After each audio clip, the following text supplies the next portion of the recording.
জাতীয় সংসদ নির্বাচন ও গণভোটের তফসিল চলতি সপ্তাহের মধ্যে ঘোষণা করা হবে বলে জানিয়েছেন নির্বাচন কমিশনার আবুল ফজল মোহাম্মদ সানাউল্লাহ। ভোটের সময় 1 ঘণ্টা বাড়িয়ে সকাল 7:30 থেকে বিকেল 4:30 পর্যন্ত নির্ধারণ করা হয়েছে। ব্যালট সহ ভোটের যাবতীয় সামগ্রী কেন্দ্রে নির্বাচনের আগের রাতে পৌঁছানোর সিদ্ধান্ত নিয়েছে ইসি।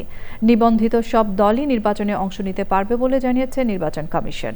নাজিব বেগের রিপোর্ট।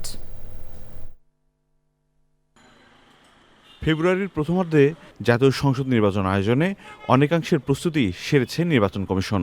একই দিনে গণভোট করার প্রস্তুতিও নিচ্ছে ইসি। নির্বাচন ভবনে প্রায় 5 ঘণ্টার কমিশন সভা শেষে জানানো হয় সংসদ নির্বাচন ও গণভোটের তফসিল নিয়ে। আচরণবিধি প্রতিপালনে তফসিল ঘোষণার দিন থেকে প্রতিটি উপজেলায় 2 জন করে ম্যাজিস্ট্রেট থাকবেন।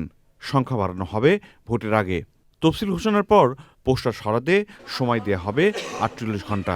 এই সপ্তাহের মধ্যেই কোনো এক সময় আমরা তফসিল ঘোষণা করব। নির্বাচন সামগ্রী আগের মতো আগের রাতেই সকল কেন্দ্রে পৌঁছে যাবে, ব্যালট পেপার সহ। আমরা যেদিন তফসিল ঘোষণা করব সাথে সাথে 48 ঘণ্টা সময় দিয়ে সব ধরনের প্রচার প্রচারণা যেগুলো রাজনৈতিক দলগুলো ইতোমধ্যে করেছেন এবং ঝুলিয়েছেন এগুলো সরাতে হবে। নির্বাচনে প্রিজাইডিং, সহকারী প্রিজাইডিং এবং পোলিং অফিসার হিসেবে দায়িত্ব পালন করবেন সরকারি, আধা সরকারি, স্বায়ত্তশাসিত প্রতিষ্ঠান এবং সরকারি ব্যাংকের কর্মকর্তারা।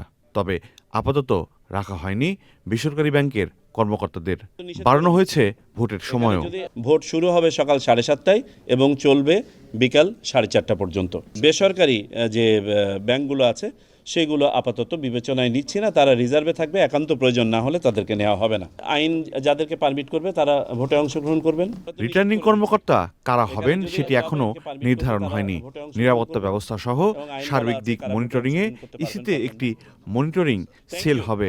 মঙ্গলবার থেকে বিদেশে পোস্টাল ব্যালট পাঠানো শুরু করবে নির্বাচন কমিশন। থ্যাংক ইউ, অনেক ধন্যবাদ। নাজিব বেগ, চ্যানেল আই, ঢাকা।